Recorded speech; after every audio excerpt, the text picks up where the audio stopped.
na uwo bread so na nyankopon beto aso no wo se wonti ma nyankopon empatade eti ya kristo beso wa kire se sika na ye pre na obone mu no enti mean se sa ye kra nkwa jeje wu achi look Matthew 16 verse 26 no o se oni pa nya wi ase nyina that's what ne kra so be ene obenya eti kristo gina sika ni brefo no so se mu wu achi no you will suffer and odi ka story wey e wo Luke 16 verse 19 what's in the first ye wo kire se wu ya na no ano no ye ni bibi efiri ma fen so kra ye the bible prove se sa ni pa mu ye otrofo ye ke bible Luke 16 verse 19 Luke 16 verse 19 what the fobi tenasia on the fobi atenase me pa chaw asama Yesu ka no yes me pa to me no mi enu ye ni Kristo hwan ne nim ewu acha Yesu na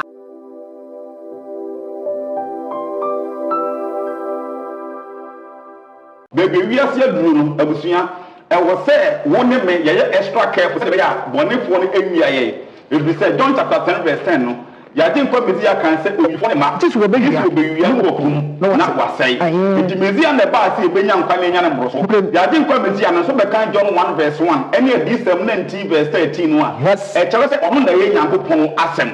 enti se wasem no won kire ene nyankopon ya we no asem no ankwa that means all your truthful it is a Christo say ye nyam so ya no kwafo no saa no asem so ya no kwafo John 17 verse 17 no wase ya kunku e wo no kurem wasem ya no kurem e no kurem enti dia ma yehu atro esom ene atro nkire ne say nkire ene nsem awodo a enyina nyankopon ya we na asem so no ne nyina eye enkontompo eja wase ya careful e wo ho se de be ya bonsam ntimi fa so emfa enwia ye because one so ansha wu se omo ye atrofo da bia ene ye ba yo di nkomo e ko di na se ye won checha wu bi a wo mu klemu se enyankopon no wasem sa na wo pa kire ba ente sa ebinum se uwu a wu na wu wie se kimu a enu anu no na asa wu na wu wie na asa I bet it said they were akọ da no sa na bi ka bia no no se bia wo fra e firi mu akọ baabi akọ twen said the trust of the can Bible no mu say o enye no kwe na emum no wie a bibi asa it say atemudem ansa na sorry na afi no atemmuo bi wo ho no mu a na kesa won sa de bia oka ana se mbobu kura de wo ji say owu sorry ya kura ni wo sa na bi we mu no enye ne ene ebaye epa chaw yenti asem bi e wo Matthew chapter 12 verse number 22 going neti asem bi e ko so ho no san kire no enye ne ene baye itimi ka bi wo ho ni wo group bi a ye ko mu se sadikifo na sadikifo no wo mo ntete se onipa wu anu aye de na wo gu enya de onipa be wu asoriye ababaji atemmu bi a oda ati bia na wu wi na eno anu eye sadikifo nkire ataka na digna ewo ho na san kire we na eni Kristo nkire e bi esie edi so be kan Timothy chapter 6 verse number 3 or se obi kire bofro ne ye na din kwa Yeshua Masiak de ne so a ene kire pa de ko nyame so mu a wa horan onum hwe na sa nipa no wo yare akyinjeje etimi no mi ye ba se careful ne se hwe no obi anyede anada ya din kwa mesi ya 2 yefo ma 2:24 verse 4 say mu hwe ye no obi anyede anada eti tresam no ene wo se de yakoma ne adwene edi akire ye we sadikifo no wo mo kire bi Mark chapter 12 verse number 18 no verse number 18 what's in sadikifo a what is owusori ni ho o mu ka owusori anyede eni ho tie ni yo enti entetre bi e koso e won safon na to mu ka e bi kwa SD for church of Christ for wo mo se enipa wu a wo kra no e ko bia ni nyina na se bibia asa ti se atemu dem ansa na nyankopɔ be na ne wo bia akwa wu aten e ba chaw ye ra be se e ye san kire san tia na na de nti e no bone for ne pese enkrofo bi kire san kire no na e da enkrofo na e ba de sa emfaso be e na wo mu se san kire no wia wa na wa bi wo nya wo wia eno ano wo benya atembo bi ana se bia bi wo kira this atum dem a e ba ma wo te wona wo di bone a unsuro e so no se wu ana de na sa e nyina be so de bi wa this atum dem na mumu no ye be ma Bible no a kire se won na kire san kire no wo mu ye atrofo yentie ni wa papa si sadiki fo no so no mu kire a se wo wu sori eni ho wo sori enya de eni ho amma ni chebe bisan se eno mba Yesu nche bisan se jetrafo mo se kire ma ye se enti hanom no ni nyina ne se embra na ewo ensem ni mu ewo do 25 verse number 5 go yi no wo tin ke Yesu obi wu na sɛ wa bɛrima no ani ba ne bɛrima no enua bɛrima nkɔ ware ne yere no na wɔn ne mu adeɛ wɔwuo no sɛdeɛ bɛyɛ a n'agyapadeɛ anaasɛ n'abusua mu no n'agyapadeɛ mu no ne din ɛna ɛwɔ mu ɛna wɔn gyina asa quotation so ɛkɔbusa akɔhyɛn sɛ okay yɛmfa ne sɛ maame bi atena ase ɔware bɛrima ne wuyɛ wɔne na ano ba na bɛrima ne nua bɛrima nso saa ɔbaa no ɔno nso ne na ano na bɛrima ne wuyɛ saa na anuanom bɛyɛ sɛ nso to ware one person saa sɛ mo ɛnyɛ possible but ɔmo mfiri mu de akɔbusa question ɛna kɔbusa Yesu question sɛ kyerɛkyerɛfoɔ Mose kyerɛ ma yɛn sɛ sɛ obi wɔ nua na owu na ɔgya yere na sɛ ɔgya ɛyere na wɔnya maa na sɛ wɔni maa ne nua ne nware ne yere no na wɔn mama ne nua no enso ɛnuanom baso 7 ɛtena ase na deɛ ɔde kan ware yere na owuyi na wɔnya ma na ɔne na aho ɛma na deɛ ɔtɔ so mmienu no ware ɛna deɛ ɔtɔ so mmienu no ware ɔno nso wuyi na ɔno nso wɔnya ma na deɛ ɔtɔ so mmiɛnsa no so saara the same thing enti nipa nso ne nyinaa wɔbusa question sɛ nipa 7 ne nyinaa ɔware na wɔnya ma na wɔn nyinaa ɛna ahoma yes na wɔn nyinaa akyire no ɔba no nso wuyi yɛ nipa 7 no nso ayɛ dɛ bɛ ntom ko busa question sɛ enti owu sɔre yɛ mu no sɛ daakye bi no sɛ owu sɔre yɛ ba sɛ mu da mu a sɛ wɔnya sɔre a na sɛ nipa sɔre fira wufuo mu a wɔn mu wan saa ɛne ma 7 no wɔn nyinaa ware one person ansa na obi ewu nti owu sɔre yɛ akyi no wɔn mu wan saa mɛma 7 wɔ emu wan ɛna ɔbɛyɛ ne yere ɛna ɔbɛyɛ ɔbaa no ekunu anase ɔbɛware ɔbaa no nka ɔmo 7 nyinaa ware one person na wɔn adwene ne sɛ owu sɔre yɛ akyi awade yɛ dɛ ɛwɔ hɔ yɛnkyɛ Yesu mu ayɛ efisɛ nipa baso na ware no nipa 7 nyinaa ware one person sa na obi yɛ yɛnkyɛ Bible Yesu sɛ wɔn sɛ ɛna agye kɔmiti ebu ase wɔn sɛ ɛne nima mu nim atwerɛsɛm no ɛne nima mu nim twerɛsɛm no ɛne Nyankopɔn ahoɔden nti ɛne Nyankopɔn ahoɔden nti ɛna mo fum yi na wɔnya so bi sɛ wonim twerɛsɛm na nkronkron a egyina ɔma Nyankopɔn ahoɔden wɔ Acts 1:8 no sɛ ne mu a wobɛde wobɛfom yɛntie Kristo mu ayɛ na wɔnya sɔre fɛ wufo mu a ɛka sɛ mɛma 7 na ware wɔ baa baako ansa na obi ewuo no ɛne wɔ baa na mu ware ɛsɔre firi awufo mu a wɔware awareɛ bi ani hɔ nso wɔma awadeɛ ma awareɛ ɛwɔ ewu akyi na wɔte sɛ abɔfo wɔ soro ɔmo de sɛ abɔfo wɔ hefa ɛwɔ soro that means sɛ wasɛm ne Nyankopɔn asɛm ɛnkɔ a woyɛ ɔtorofoɔ enti asɛm ne nyinaa ne sɛ yɛwɔ nkyerɛkyerɛ bi a saa nkyerɛkyerɛ ne kyerɛkyerɛ sɛ onipa wu a na wayɛ dɛ bɛn na wawu ebi yɛ asɔrefoɔ ɛna kyerɛkyerɛ saa nkyerɛkyerɛ sɛ wuwie a ɛnoa no ɛni asɛm bi ɛkyerɛ sɛ wuwie a wokira ne kɔkɔtwɛn baabi anasɛ ɔkra no ɛwɔ baabi wɔna wuwie a akɔakɔ de sɛ owuo ne ba wie ɛnoa no yɛbɛsa abankwam bi wɔ agye sɛ owu sɔreɛ ɛna yɛde kyerɛsɛm ba bɛkyerɛ sɛ saa asɛm no mebato ɛne Kristo asɛm kɔ ɛne Kristo asɛm ɛnkɔ Kristo ɛma story bi about wɔkye Luke 16:19 wɔn a ɛpirikyi saa no kyerɛ sɛ ɔmo ne Kristo nyɛ dɛ ɛnyɛ adwene 1 Timothy 6:3 sɛ obi kyerɛ nkyɛkyɛw forɔ wodetie sɛ obi kyerɛ nkyɛkyɛw forɔ sɛ obi kyerɛ nkyɛkyɛw forɔ na wampene yɛn Awurade Yesu Kristo nsɛm a ɛyɛ na wampene yɛn Awurade Kristo Yesu nsɛm a ɛhyɛ ne nkyerɛkyerɛ a ɛne kɔ ɔnam so mpa mu a ɔnam so mpa wɔma obi adwene sɛ onipa wu a no ayɛ dɛn ne wawu a ɛbɛbi kɔ nyam so mpa mu na kɛ sɛ ehu bi ayɛ dɛn ɛmmɔ no wodetie Bible wɔse saa nipa no aworan saa nipa no awora na ɔnim hwee na mmom ɛyɛ kyingyigyeɛ saa nipa no ɔkasa wudi akyire a ɛbɛ afɔyɛ akyinnyɛ bebree ne no kɔtwerɛ a deɛ ɛfiri mu ba ɛbɛwie akyerɛ wɔ hu a ne ne tan akɔyɛ ɔtan kusukusu nsɛkuro na wadwemmɔne nipa ho deɛ bɛyɛ adwemmɔne ne nyinaa kɔwie sɛ sɛ obi kyerɛ nkyɛkyɛwfoɔ na wampere otumfoɔ Yahweh ne dɔbɛ mbɛsi adeɛ no so a saa nipa no wɔ problem enti yɛn nkɔnkɔ bu saa agye nkɔm sɛ ne tiri mpo ɛwɔ nipa ɛwuo akyi tie ni yɛ o wɔn a ɛka sɛ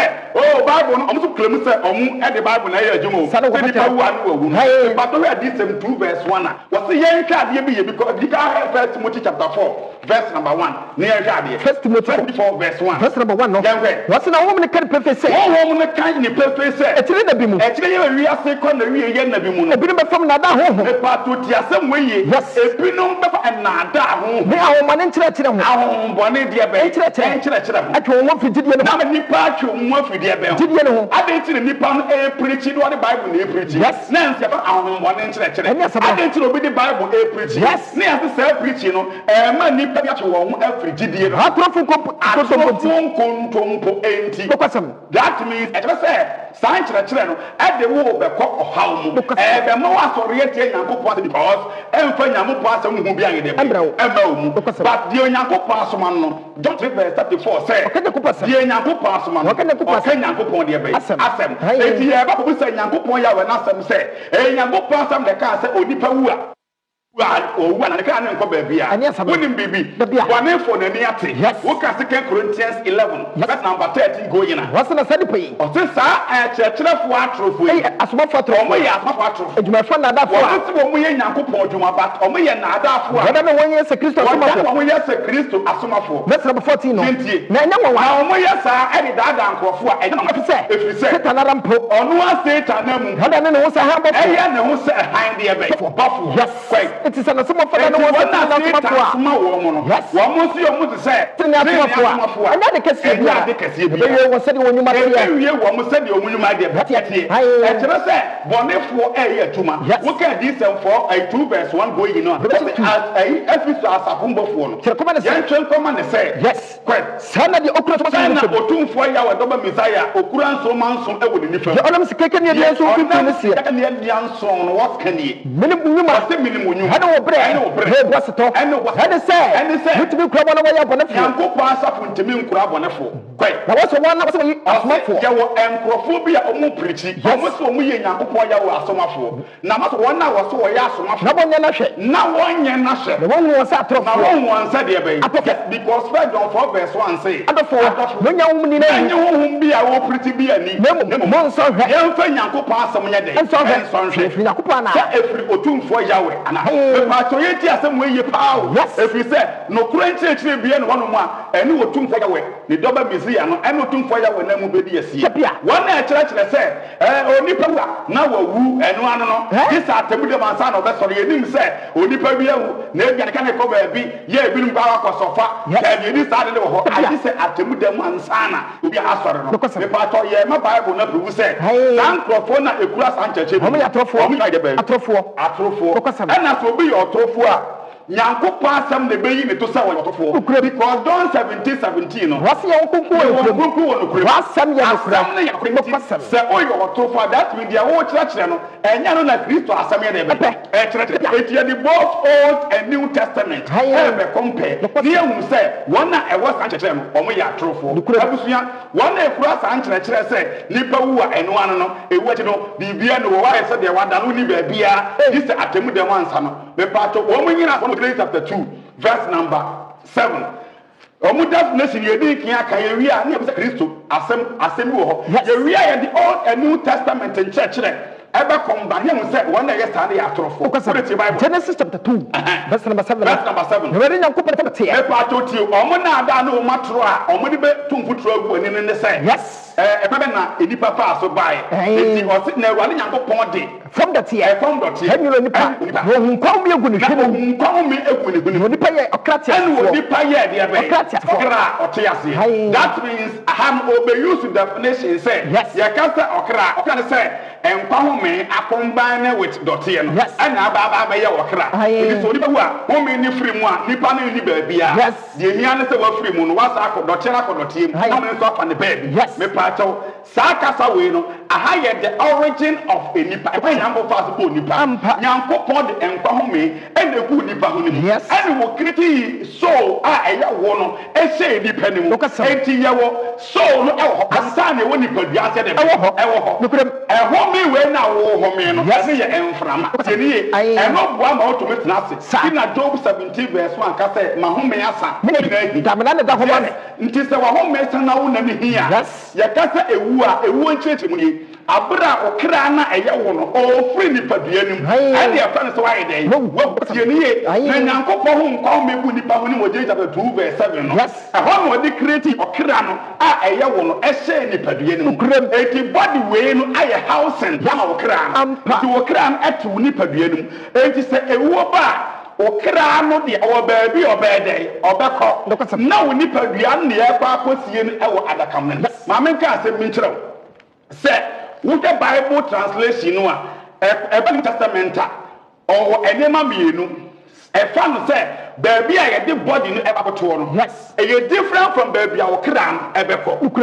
Yes. If we say, Greek, I find say, Jaina for by killing you soon as Asamado. And was answer Bakua, your friend Hades. And also a Asamado Cronwa. Yes. But the friends, a woman say, Bakuya, Amanana, you to the body in the same. And a Bakuya bed, your clan bed, ebeko. Yes. Oko Greek in a Hebrew, Sonimusua. Yes. Your friend is Shaun. And also a you soon key in the Asamado. Yes. But and also a put a 2 meaning. Yawa Babia. Okra bed ebeko anya asase we say so eno so yusu asamando anase hia won krona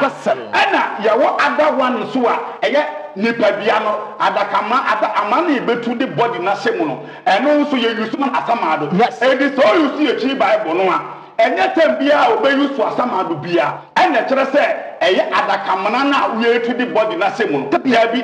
sometimes obi so asamando to refer to baby okra ne ye de be eko yes me pato tie na wo ma pretty say nipa wu a ne kra ne nko baby a na emom no Jesus atemu de mansa na wa so no asem ne nyina ne say omunyina so ba ko Senka chapter 9 verse number 5 udi tie we are now the verse 10 no e de aka ho Senka 9 yes nipa wu a Senka ni na no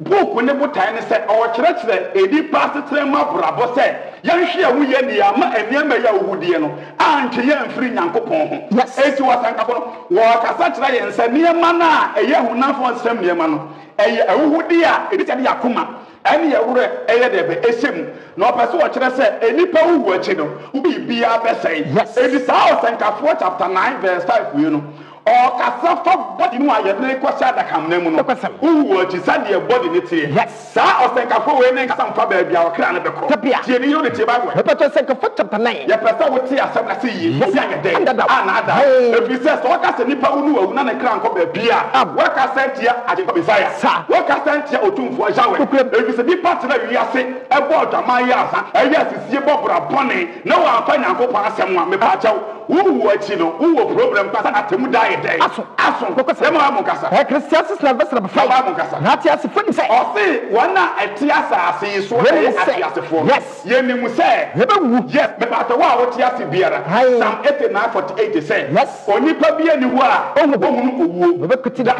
na obey ne kra fi asamado nsem yes o pese wo kire say obi a wo ti ase bia ni mu so obey de obewu fine na ti asefo ni say ati asefo bia ni mu say obewu no fo de na fo de wo ne de woni be biara me pato tie ha no o Senkafo no or refer to one warrior no body na da ho na enipa esu body no woni biara woni be oni bibia nye odi bibia woni biara say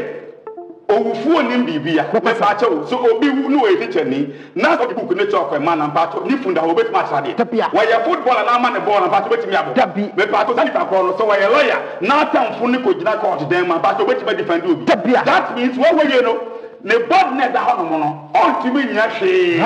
enti ha no o Senkafo ni tufo se so ho yiye na ade bi a wo ye biara no e wo se wo ye manyankopon ana sa ade bi a wo pe biara no se wo afa nyankopon kon so na wo wi a body no ultimate do hwe enti we ye futuo nyankopon hom e de wo Senkafo ni tu ye mfo se ye hwe ye nipa nye den ye nsache wo de converse 10 verse number 10 no e nya o so no ho asam na waka ho o ka body na o so na free mu no body in the house mema quotation e kire say so no everybody nim ko baabi ye nie ansa na body no ya tam akwa kopusi afro owufuo eti kire say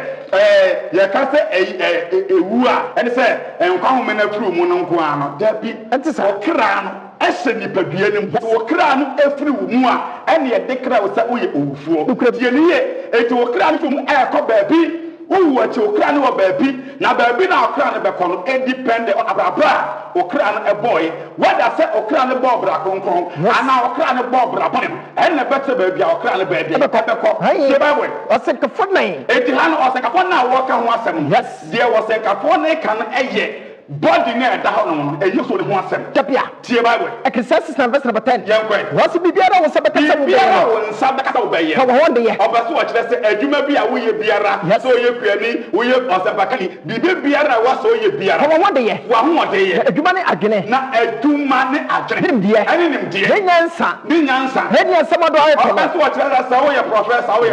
wo ni ampa cho ye do ko sha da kamren ma ho ye sa adwuma no ho ya bi when or kasa about body na da ho no ese abra wo wie no nimdie bia na wo wiase bia no wo chai de be asasa yes you said don't come much ra me pa cha much ne ho no obi ya lawyer no wo wu pa cha ho no otimi ya wo ho adwuma ho obi ya footballer and wo wu otimi mo ball ho nimdie bia man ya footballer man ya osapakani no ne nyina de be aba na wie je e mo futu e na wo tu odi ka kwa tu chapter 3 verse 18 answer where you the body and wo ka ho asem enya ba bia okra ne be ko ba me na oba be din ko mo se onipa wu ya okra no e wo ba bi ko depending on abraba oboye asama enokore ye mfa enkasem asama ye nokore ne de ka asem it is the Christ edi asanokore kasa no omre hu se enipa wu na ensae na o pese o tese Yesu yo trofo de a ene na asem nyina ne se e wo se nipa nyina mumu ye atrofo na nyango po asem mumu no e no kwafo ye nka de menia me pata se ka 4 verse number 18 was me kan makuma mu nipa ma wo o se wo kan na kumam e wo nipa ma ho se de Nyankopon be so wona e de Nyankopon be so nipa ma hwe no hu se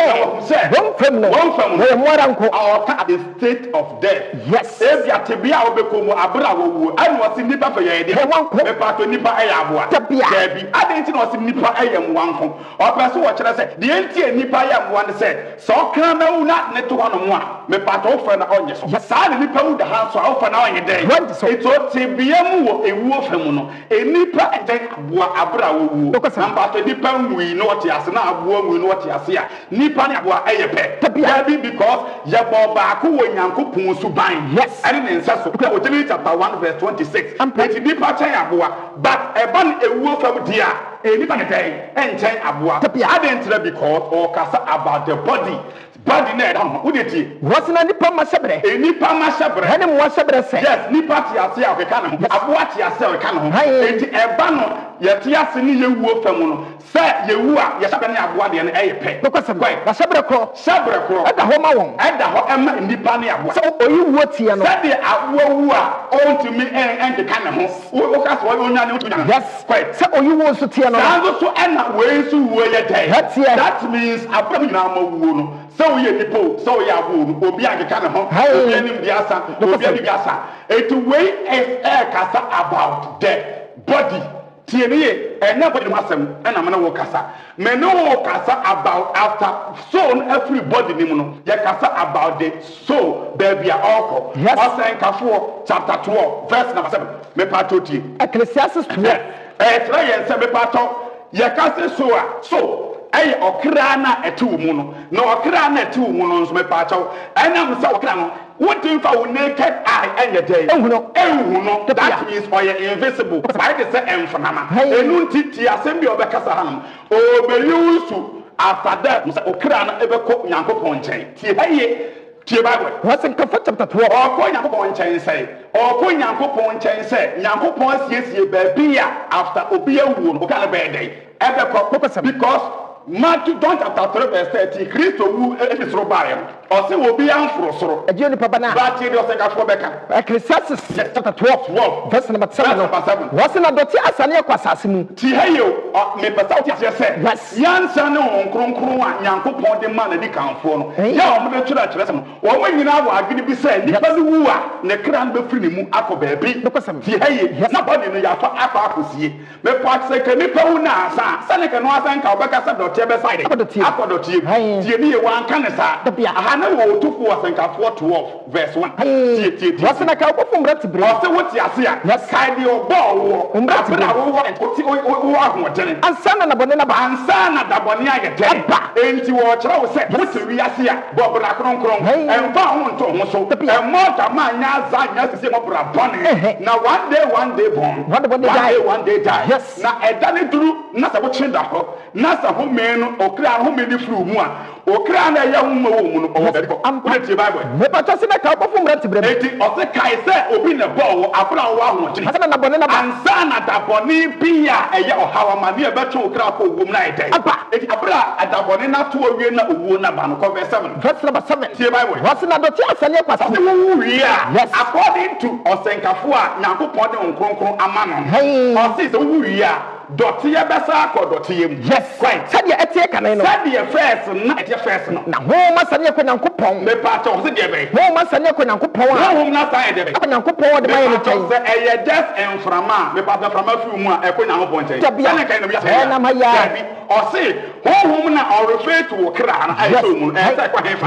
ade de nim de na Solomon mu a Nyankopon amana hu se after so obi awu wi no wakote bia mienum ye wode ye ekwa asase ase ene wode ye kwa hefa Onyankopon chen ko Onyankopon chen se e wo soro na da bi Nyankopon asiesi ba bia o kra na be dey ebekọ after wu achi every say don't refer that in wasi obi anya dey enko soro ase wonu Kristo ofiri so ye dey that means Nyankopon wo ba bia wasiesi a ehọ na ahotiefo nyina kra be dey ebekọ ene ye wode ye ba bia Nyankopon so wasiesi eno nso abonefo nyina kra be dey ebekọ but ye base on sasem we based on asema Kristo kan Luke 16 verse 19. Luke 16. A common asama obia otabe Bible bia no wonim. Yes. Or the phone wo hia ni no. Me pato asama anya no kore. Yesu enyina ho enyina so emfa nkasa mfa nkyere nipa. Kristo baba be ma narration bi. Na narration no wo de man krofo menu bi omote ase obi abra boy. Na omu wu achi so bi esiye. Yentie ne ye pawo Kristo eka asase we based on study na specific no ede omu ho ato sika sam so ne nipa te wono ma omo de omu ho ato sika so omo mu sei obra wo bra nyina de obedie nku asa na mpo no mu se na mazan mu se na na ada mu no omo nwena ho eti Kristo preach ye no Luke 16 no verse number 7 verse number 9 Luke 16 verse 9 verse number 9 yes tell me bra ho nkomo na Kristo edi to mo say wo achi no say da pade we nyina fa so bi anya den so ana wo kire the consequence of obi a wotina wiase na do wo tu sika so a wa ma bra kronkron na wotina boni mo no dia beto e wo achi ani wo de ye asam de ka kire wo etie Bible Luke 16 verse number 9 baba mo ka na so be se mo say Kristo si o ka kire won say mo fa wonya de antini ni bi se wona maza afisi bo ntompo so wona nkwambone so na se wo de anya wo ho a abura wo ba be wo Kristo no kore mo fa wonya de antini ni bi ahonya de na wo nchen na na ada ahonyade no fa de antini bi aye namfo fa ye adoye na se ehia mo a na se ehia wo a wajima ko da fie no Nyankopon atwa ko heba that mean wontimi Nyankopon nante wa abra ugusu di kro no sika ugusu di asika eno tin na Luke 19 verse 8 no Zacchaeus Yesu ko di fie no o ka se Yesu se samena mo konto poso adi obi ade a bo mpre na ye de atiaka obi ye no Kristo ka say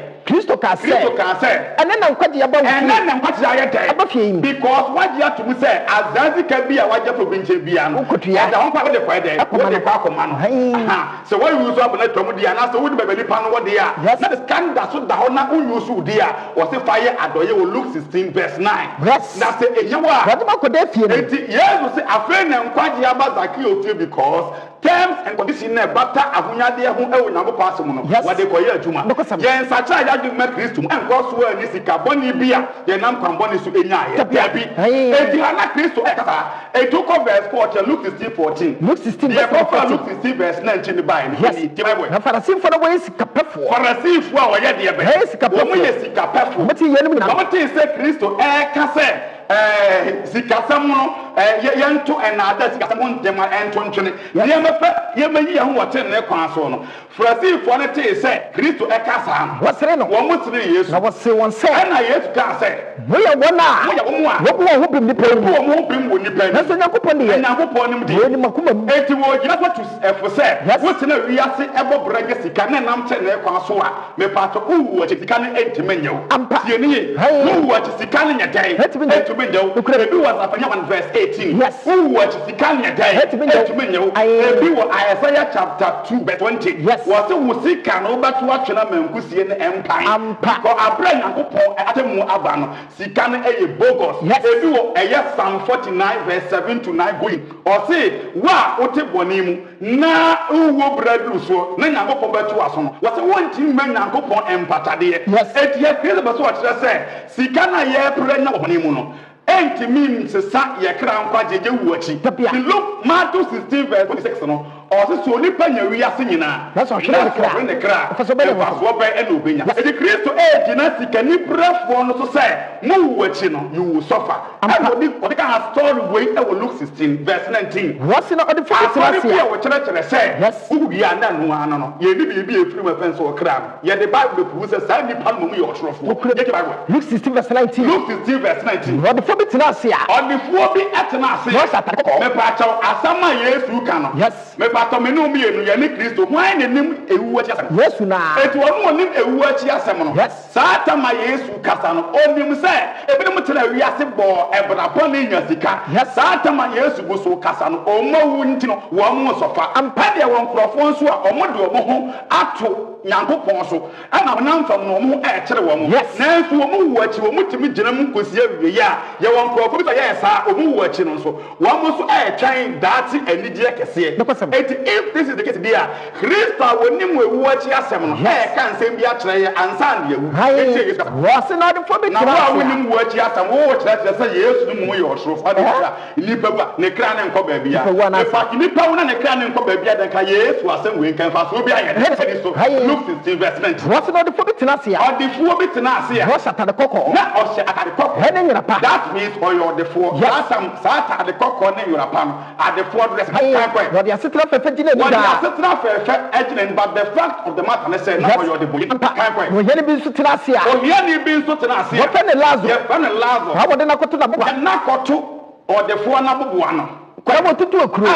Lazarus no train o batanya abrabo yes but when now from hian how go to ekru na the condo say na abra o de fondi bi ne die egu fam no ne condo say we dem popro afro de fo no egu fam no o dem popro one afro o de fo ne popro ne so egu fam ne bi amen nanso kama baba tafri na ku bi ya wa di fo bi ho no mu amepaso na hunyade mu popro wa kra no mpasa won sabaye ebeka when you read that to level say ne kra ma kra no respect mu e che ni pa bi and na Christ age that father say one day born one day die hey eba say o hiani no wi tiri yo o se de eba say o hiani no wi yentie Kristo kasa o hiani no wi o be soa no na abofo be soa no Abraham kukum me pa o tie kasa we yi yes na me the Bible ne be kire wo say de Kristo ka no eye saa na si wo onipa a wotene wu achi so yo bonefo so eye saa na si wo wu achi yes o say Abase enemi ohiani ni wi abofo besoa no ko Abraham kukum abofo besoa no ko hefa Abraham kukum Abraham kukum yes me pato man na besoa no abofo fa Samuel so utrim bipo ko na yedi no eye nkoma emudo edi se wo ye mistake na ko obi be flash wo na ko tie ba ntiase pay attention yes or you have to say abura ohiani na oye papa no buye no abofo Nyankopon abofo besoa Abraham kukum Abraham kukum yes right what the wi or the phone so won so Nyankopon no so wu he was here no and oye dey was here no right mama na so was sama no me pa to tie after say or the phone na wu aye or the phone na wachi no yes on man no so hene fa asamado no o mi nyane yemu me pa to tie what dey kan kira wo say or the phone wu ye dey yes ye no nasa me pa to ye no hefa enya asase ya enya asie ye wa asase so ena ye no yes ena kire ye se on man na ni so no wasamado ye be na man na ni so no eye ne kra na etimu no because o kra na free body ni mu eti body ni mom na wa asase so aye kosie no but Yesu to aso aka ba bia okra na e dey ekoy a eyo de fo no enti o man na ni so e wo hene fa asamado no sa asamado we no or refer to place a ne kra na ni wo ati a eye ba bia bone fo nko a ena eko man so was Samado. No, That means our attitude can see him. Yes, see out of attitude to come quiet day. Abraham, at that time, now, yes, Cassandra. Yes, is there any be any Abraham you so baby Abraham say righteous person. Yes, or the fortune distance remove. But Abraham or Hefa, Lazarus say, Lazarus now. Or the phone nim na or the phone nim na omuno. Yes, and it's Lazarus they say. Actually Abraham jebe. That means or the phone Lazarus. Now Bible tin into no call baby attend if we watch obey there. Omo kra na echo. Yes, and now so after na make am. Heaven. But baby I want tefo watch. Omo kra echo na ewo. Yes, and you baby aboni fo watch so omo kai there be. Echo. Me say obi a chira for de ye ka we no ho a me pacha oyotofo ye ka de Kristo e de e kai yes ne bi nyanko pasam e besi su dia amom se de Kristo kai no so e no kore yes wo de te Bible what no otiem say e Abraham me mobo na so Lazarus no fa ne satia no kobo na o fa ne satia because owo how kase mu a ohuna mane wo ejabi mu ateti bi no wo achi asochi bi a onya no o se ohuna mane what say yanko it's Lazarus man fatia nsatia o fa ne nsatia enkobo nsuo enkobo to metachire na me huna mane de frema yi according to Christo no or the phone na wa me yesi wasase so yes ba de kra na ko ba bi a ohun de ba amane awo hefa o de frema mu ko sem the Bible na Abraham say Oba kai sakoti ase no kai sa wo ye den that means enkomo ne ye omu nyina wu achi de ben enkomo yes it will refer to tabia na wo asase so no that means ono Abraham or the four any Lazarus nyina e ga asase so tapi omo ba bi omu nyina wu achi mai de be mako I worry for say kai sa na wo asase so kai sakoti ase no wonya hoto na Lazarus so de na mane afa na ne wura tikire afa na ne nyame so mpa na chi no ne wura aye de be atikire na won so wura mane ya nyina na nchen we nyina kura na nchen yemfa ne se we nyina kwa na nchen ne se me pesa me so ma Lazarus mpo no okosa nso mpo bra wa we nyina na nchen eku kese ne mu ntem a na kese ya da ye ne mu ntem a wona wo pese wo free aba mu nchen bi wo aha yes I no person oba mu amu wa tete mu no side want to be ma on to me ma won so no want to be drama ye wo mu so mu side so to me ye that means e hie kese e da nipa e ya akokofo ne abone fo ntem tama omote asase so e hie dem tama omowu echi e hie sabadam e wo atemu da echi ye wo de obekọ bonsam jam na wo de obekọ heaven yes eti hanom tie die or the phone e ba beka we ya be analyze Yesu kasa we nu ohu se obi a kire se wo nipa wo nu owu na kra ne nko ba bia gisa atemu de ha se de wada na e ye no kure wo de men's akira wadwe na mistake na wu 2 seconds bi na aba wo de wo tie Bible verse number 27 no ba mu ka o se ane e ta mesram se okay se untumi muame ma minsuo no de a ane mesra wo se sumama wo betie sumama yanko asase so na yanko magafie na wonyamber ma no na bi wonyamber ma no no mu ya mako fa wo kodi wona dance na yanko do ma dance se oni patre wi ase no ajapade ya so bone so bobra bone na so wu a se enye ize kwai na won so amane ya mu ya omu so wu a omu so ma place ame oye odeflo no mi wu ati mi so ma ba mu ni bi Abraham ka se na Abraham ka se mo se mi di fo David Nyankopon pese enipa ati wi ase baba ba bia wo no nti mo asoma enkrofo a he de be e pretie ba ka nkwaje asem e bia ba TV so e radio so e ka Nyankopon nkwaje asem e je wo so e de be tie bi me pato aha so obi ka asem bi etia de Kristo akanya oyo no kwafo na oso we to fu na go to 1 Timothy 6 verse 3 say so obi kire tetofo na wa mpune jaje nkomezi ade we say su a right odi say eye church of eye sidin say eye SDO say eye Jehovah Witness o church bia e church say uwu achi enu ano no Jesus atemu dem ansa na wasore ye ri ba bia okra eko na onipa wi a enu ano okra ni ba bia akọ agise owu sore mu ansa na wata abankwa mu no san kire enye no kore adeti na mese enye no kore wotie Yesu kasa Luke 16 verse 19 no a wo say Lazarus na o ya righteous person wu ye no wo say ababa ye de ebesoa no Abraham kukum Abraham kukum that means abofo ebesoa no tie heye Psalm 50 verse number 2 going. Yanka de mi say Nyankopon wotimpo bia one that tiasi o one that wo Nyankopon nim one na ye ne dia. So ka 2 Timothy chapter 2 verse 19 or say Nyankopon na so timo pintin ekura nso anwi Nyankopon nim one na ye ne dia. E 2 Ezekiel chapter 9 verse 4 going na Nyankopon say atenefo no ye mo mu nyina mark e bi sa wo D7 chapter 7 or say yama atenefo ni nyina aginaye na aginaye we na woko Ephesians chapter 1 verse 42 going na and Ephesians 4 verse number 30 or say one Nyankopon ate won no what they won kro na won seal that means say you only pastor ya asase so de but and so share dem adam ya wo atenefo a wo Nyankopon seal and ya wa abonefo so mo bonsam seal enti asase so ehye dem ya wo chin so ehye dem adam ansa na owu sorry ya chin so ehye dem because yin na ye ko fresi atembo kese ehye bedam ne say Matthew 25:31 no ya di begina benkum ya di begina di fa wala won di fa be ko heaven wala wo benkum be ko bonsam chem enti yete ase ehye dem ye wo ehye dem ana ewu na chi wo owusori achi a Yankopon bu wiase na ten so ehye be den ebedem ba fa se otimu se ye wa asase so no preacher ye preach no Yankopon nam ye so enam ne tumi so boaboa ahotefo de ano si asem we yie papa saa na se wo ba be wu so a what does we are righteous person ya wa abafo nso a baba boa wo boa ahotefo ewu ano ekoka ahotefo a edi nka ewu dada no ti won afa ne de wo kra ne be de on say Luke 16:19 no Yesu kan say Lazarus wu ye no abafo ye de abeso ano Abraham je be ebukum me pastor Psalm 50 verse number 2 going Matthew chapter number 24 verse number 30 going who dey me pastor Psalm 50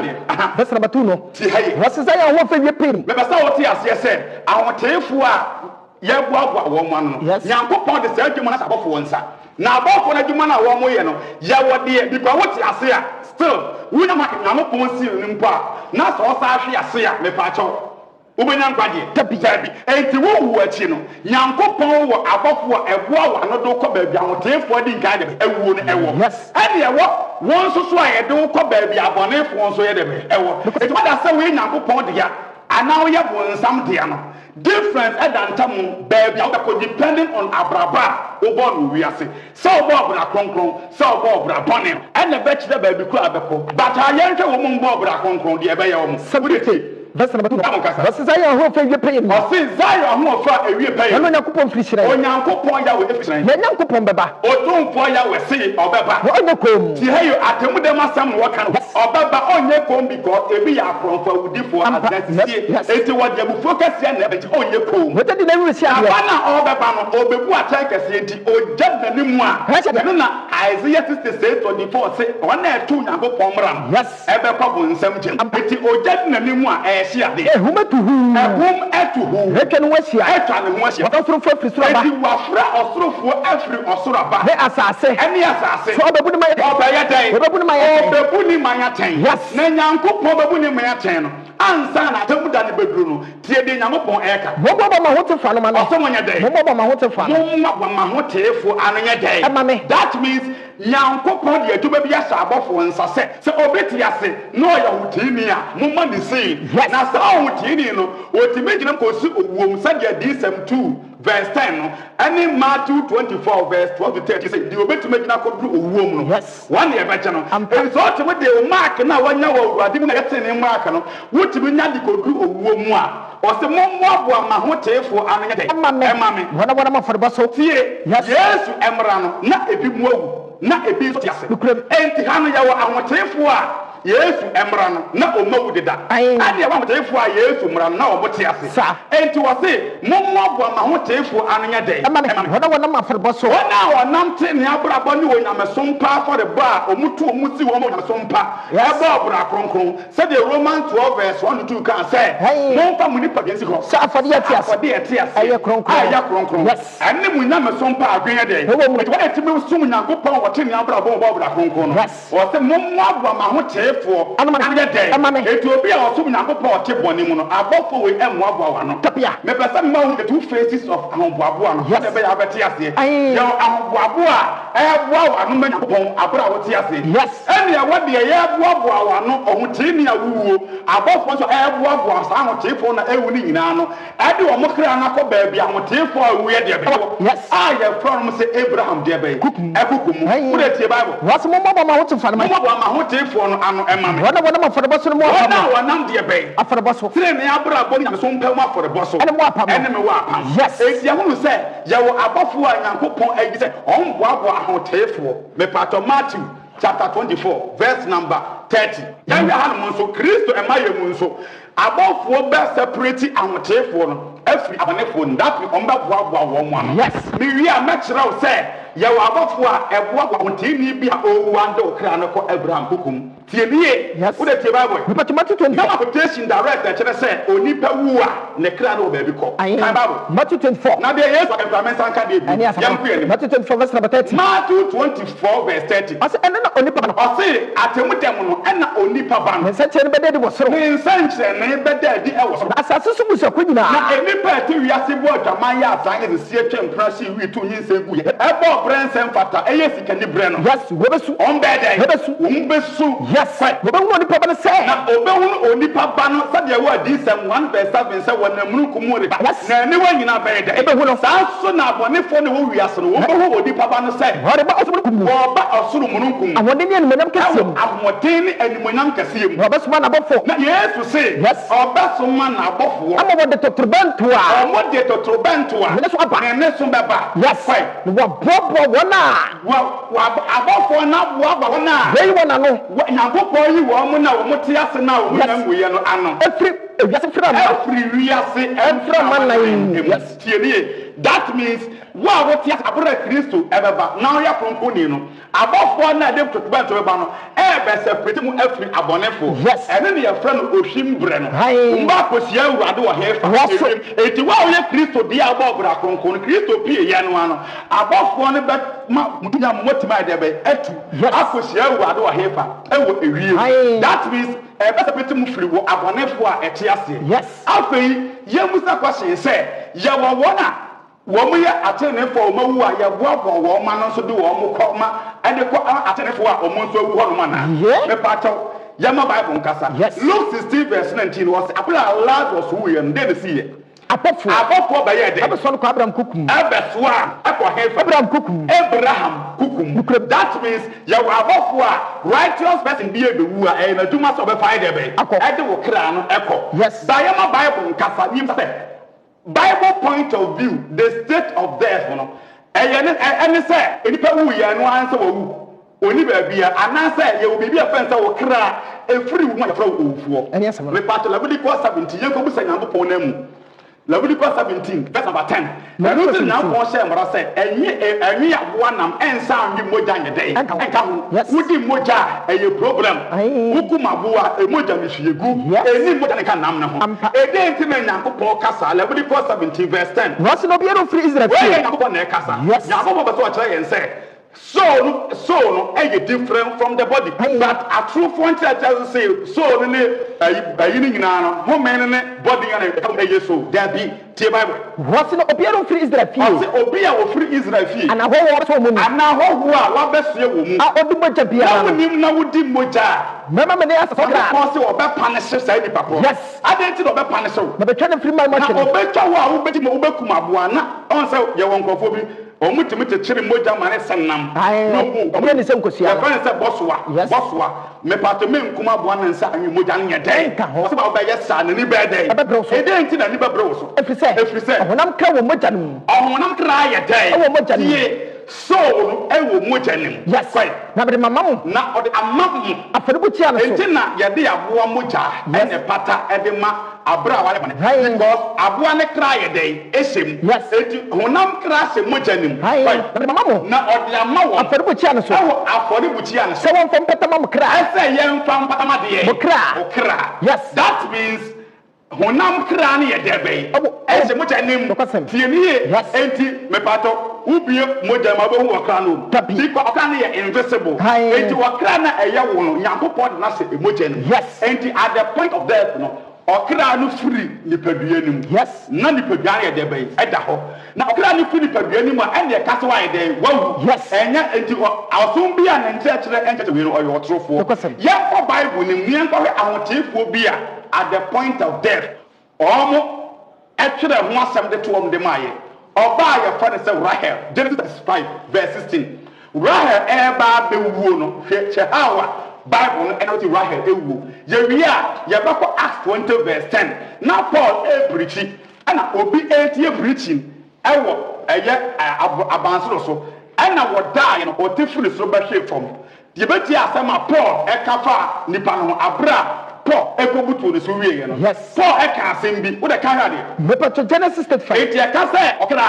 okra ne ye ade a efri nipadua ni mu a okra na ye wo nipadua de eye phone anka wo nipadua okra na ye phone board na se mu no ani nipadua na ye house no eti owo mo no wo kra no be fri nipadua ni mu akoba bi abraba wo boye na Isaiah 14 verse 9 no oka say asama wa ase no kan ho be sia kan ho be yeta depending on abraba wo boy na be che bia be eti Isaiah 28 verse 18 go yi no na Israel ko bi si da bi omunzro hwe ene Nyankopɔn nam Isaiah so kan say mo ne wo apam no be dey abepa quite na mo ne asamadom kasiesie no asamadom kasiesie no that mean baby wo achi wo be kwa na afi so be pa mo di no na quite impra ehwetra so yo anti ha no Nyankopɔn de die si wo achi na mo wo ne say impra ehwetra so etwamu a ebetiatia mo so imprado be twemu no imprado be twemu eba famo efise down awia if sewu ananu anu aka na opon beka ewu achi se wo mo ne asama don kasasie ni enyina na ibra ketra so wonnim nyansa enche Nyankopɔn etie musa se nipa wu achi no ne kra ba bia na ana se wo me na afru mu na body nda ha na fense no anu dabi yamsa Nyankopɔn asem se Rahel Jacob eyere obewu no hwede Bible ne kan Genesis 5 verse 16 wasi na wotutu free better ko abra wotutu free better na akakwantie na wodu Efret awoka Rahel awoka Jacob yere Rahel awone den na awone ye den ma na awomu ye den awojefo ne ka kire nse awojefo ne ka kire Rahel se ensuro na wenso wo ba wo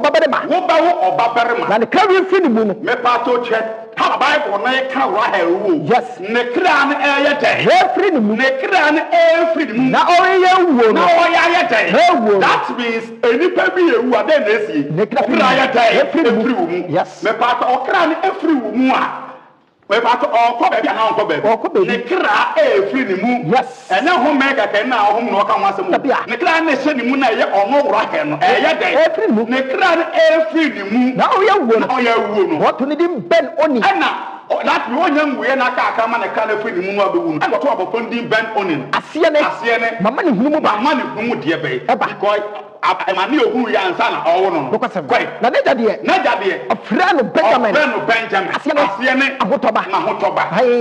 na Rahel wi Rahel ye den eti Rahel de be wo no the state of death for Bible no record to no say ne kra ye den free yan for another point Acts 20 verse number 7 go you know na Paul akotora but operating late aye no make people Sabbath na wi Abiati Sunday anopa obekwa kontuo so enti memenda no na cho no ono mu kasa ya eti na obite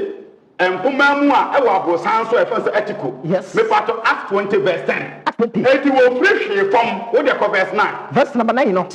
me pato say mama honya so na pato bia ne dini etiko enti abrantie bia ye fa no etiko hat empoma no na da hate empoma no aka wo tie preach no wada hate na esan say wo tie preach na wo ta da ye careful esan say ko kasa trenti ko kasa che yenti otonko one tie preach na no ye de otonko refra bans me say me be record me be mo the state of death what ye kasa ewu te bia wo ka no ba bi ko we are young pop and let's bet you can better. Bible, you know. Obi catch us in the Bible when they can't go baby or your truthful. Was Otonko about so every abanson is so. Eshiasi. Woman is one. Me pato woman is one. Now I had it. No, yes, yes, no, yes. Okay, what will Paul ever payama? I'm an asa bankum. Yes, that ya some Paul Becker Domo. Now, so Sanukubutun is so. And I saw all right. When I saw Kubutun is so. Now, Oyena two can say, Oyena two, I can say.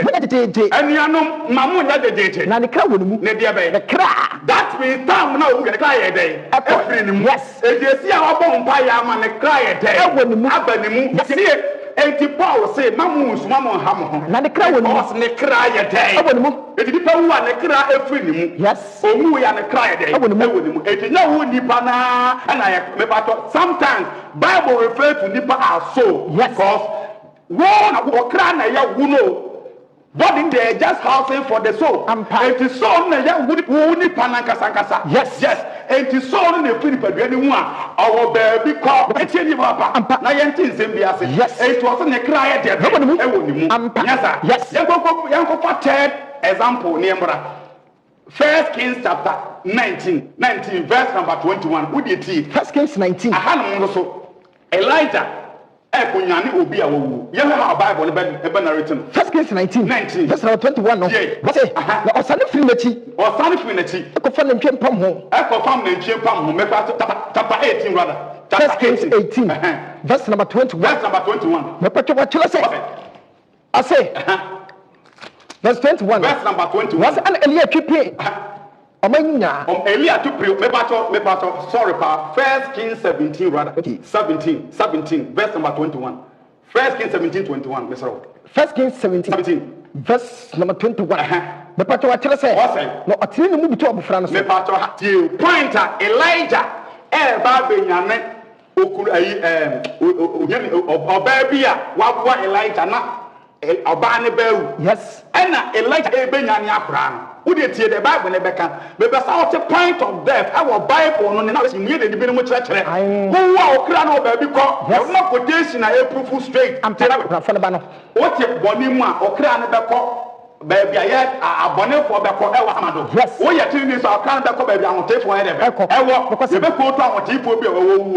watch. I never be. 1 Kings 17, verse number 21. Young way. What's not a Mubutu of Elijah Tin Mubutu, our friend, our woman, son prensa. Obutu 3 times. No, Tim Flores, Anna Elijah Tia Mufre or Tum for you say. Rather than Yanko, Babu Fakra and Sam Mepato, Elijah and Bible, or one say. Abu Fakra and Sam Brand. That means Elijah. What yes, yes. Akurane would cry a day. Elijah airborne say, Yanko Poma Abofane Kransanya day. I say, we know we are now from my room one. Dabby, or cry the baby, baby. Elijah no was sending the other side. I need Pana when the cry a copy, oh baby. It's more pen and cook what I say. Yanko Poya, we miss Abofane Kransama Abofane Kranya day. And San Embra, you me pato tea.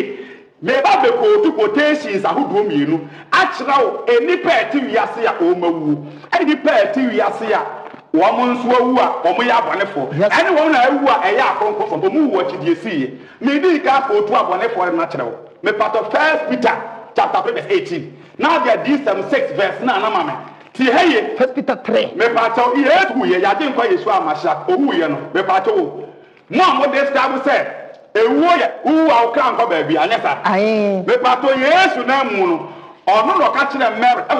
any matter, John 11, verse 23, and verse 40, they say, or no, yes, who surrender, baby, and yes, a quiet that yes, and when you watching. Son, never to our telephones who move with your baby, etchy, me pato, yes, we and 3 days period, no, the pato, not away. And yes, Mama, see when you put one of the clan of baby. Maybe go to watch our 3 days and 3 nights period now. Not body that set at the Cameroon. Saturdays, Nekira, echo baby. Yes, now the clan call baby, or call baby, and the payas or tenning. omu cry de ewo eti wosi so ni papa kra nko ba bia dia me pa to sa asem we yentro ana me so ye ono kwafo tini ya wa okra na ba bia motefo de be ewo sinu ase abofo be boaboa na no ko he Abraham kukum and the phone so de okọ ba bia program me pa to tie ba me pa to 1 Peter chapter 3 verse number 18 if you say Christo so wo no wa ma na pre Christo na obewu ma ye no dia otini hunu Christo na wotene hunu ma wona wotene oba bewu ye ade ma wona entene say what you make ko nchen obede ye de yakotumfo ya wene nchen wokum no honam mu yekum Christo ewo physically na tena ase huhu ane ma ne tena ase ewo huhu eno mo nso no okoko ka ase me pa chotie o yes satam na Yesu bu ye no sa 3 days and 3 nights ne mu no both in the eda asase so yes eda ayi Joseph eda Joseph of Arimathea. Yes. Nebo dining. But where ni so Christ na ko ya odo mesia ni so no. Baby e ko ye no. O se wo ye de. No mu so. Makotesi na de what 20. 1 Peter 3. Me so bi ka to se di pawu ne kra nko baby ya na ne kra wo oni baby ya ko se wu so de be ba. Wo de wu na he na mensa kra wa gbene. Akwa se be ye hye ne. I know. So always at last. Can anybody? But 1 Peter 3. That's number 19. No mu so. Ya no mu nso na kokko ka asem na Kristo a obewuje ye nkwam okọ ni wo na mu no okko asem body there the whole that in the kra ne ko baabi e ba na kra ne ko ye okko ka asem hetra homa wo afiase okko asem ba kira hefo homa wo afiase homa e wo afiase atete no because na wo senka sankofo ne ji Yesu di na ko bra kronkron no fa nyankopon asem bi o eno mu ya aso tene e di Kristo e ko testify the akire obo say when you reject the word of God you reject onu Yesu you honor the word of God. Did they know what catch them amantie no? E yo no Kristo na sa na manye mantie because nyankopon ya we ato Kristo din say o the word of God. E di edu achi no Yawe de Peter onu ye nyansani a nyankopon konkon ewo ni mu no Peter say Yesu wo achi wo ye dai okoka asem hetra homa wo fiase akwakyere ahohoma omu wa fiase atete no where aswodefo enipa na Genesis chapter 7 Noah preaching 120 years say omu nsakira no one ma da kanim na omu ensuo ni yiri fa awon no na omu Noah tam ni nipa ewu bebrebe a omaye boni ga na omu kra ewo baabi a ya fanse efiase me pato Ghana ha na obu prisoner of pounds of papa ya ku atai with hard labor it one ati wiase ye boni so weche wo kra no so ewo baabi a ono so ewo prisoner of papa wo de tie wo ka asem kira homa Yesu so ko ka asem kira homa wo fiase ewo efiase atete no na sa honhom no na tete no wo aswodefo enti nipa omu ya aswodefo ebra nyankopon bire ebra nyankopon de 120 years si honom enya ntoboase yes ebra nyankopon chere nyankopon abodo chere etweneye no one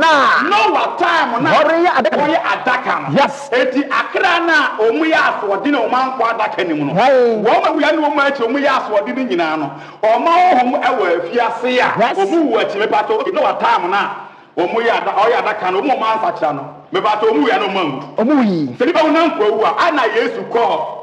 asama do no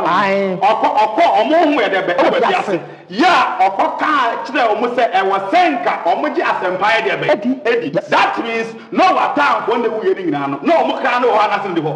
no ho eti na Yesu ye de be everything wo mu e ka kire omu se aso de di pa be kwa hefa say yemu that means no what time for the wuye ni nyina no say na omu kra na ye de be ewo be bia omu twan that resurrection na enya ma ye no omu prison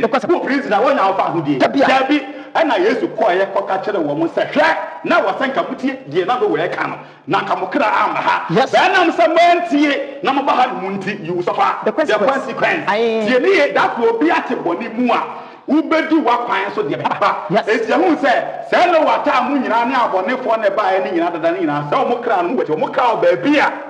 ewo prison say Yesu my Luke 16 verse 9 Jesus the phone go bra bonnet ne kra ko problem man fata oboa tabi afu yan kwa nwotefo no edi 6 verse 9 Revelation 6 verse 9 wo de tie nothing so let to sunum na no ata mo no be pato yo enya nwuye oti asase so ene nyankopon ema na hu vision say nipa awotefo na wu ni nyina say o mo kra wa atwen ye tie heye na bossa ye sha o mo say benya down dachi a corona dieno. Baby, I'm one channel. Yes. When I ananka yes will be a time fast. Said your bay abortion on one side of Rebecca. Put your Bible. Revelation 6. Mr. Pretty one, Tiasiana, was some Bible. Revelation 6 verse 9. What is one of the cat work of every tendency? But I used to cost a one for them, maybe Mukai day. I call it.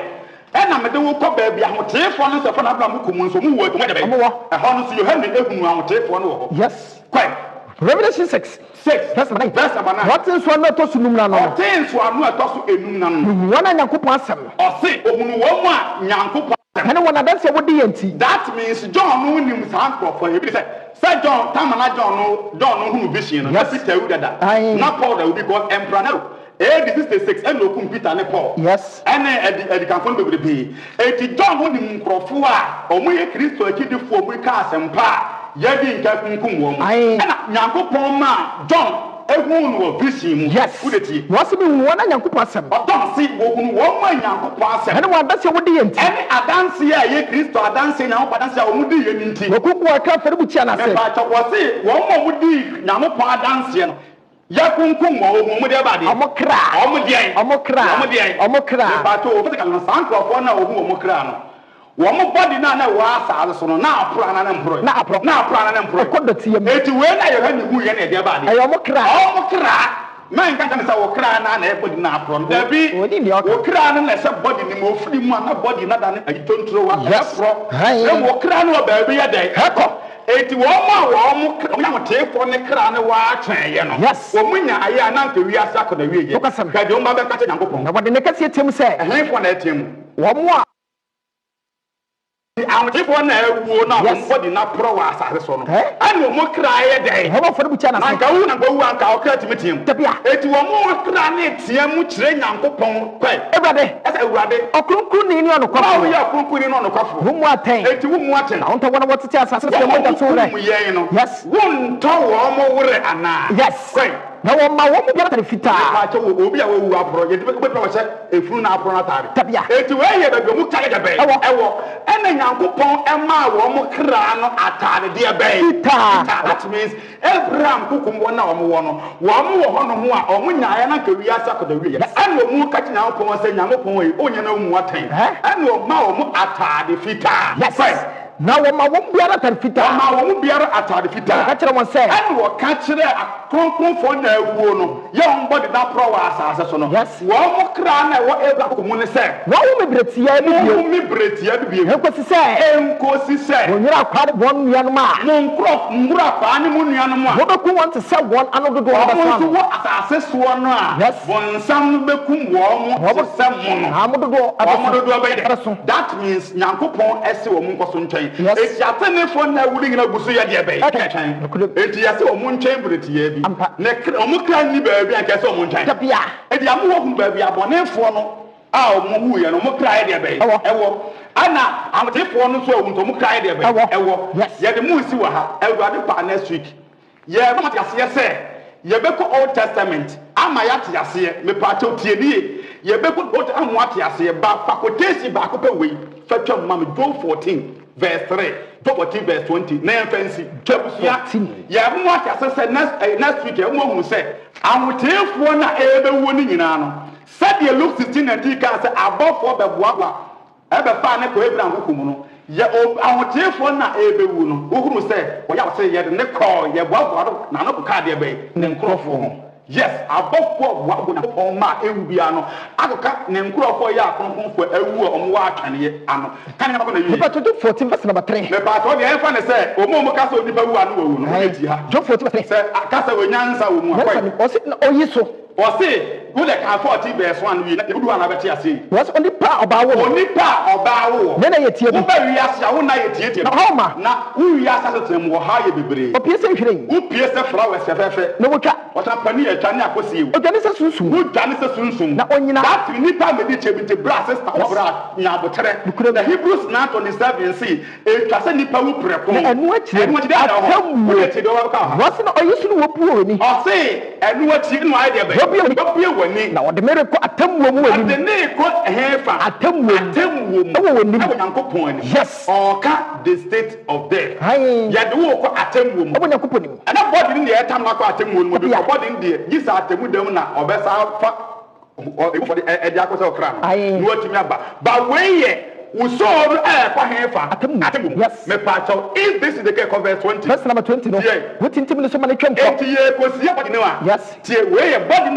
na okra na free mu no ye kosie body na wo se ye tintim ne so amane twem ko ema wo body na wo wo no twem akọ wo sa kire nanim enti woni ba kira ewo adaka ni na wo sum ne ko na ye sum nipa na ye kosie no akọ adaka mo nem me ne ma enti abra nipa na wu no ne ono a owu na yakosie no ne ma na wo jabo asase so no se o mu nya ni monyam a onim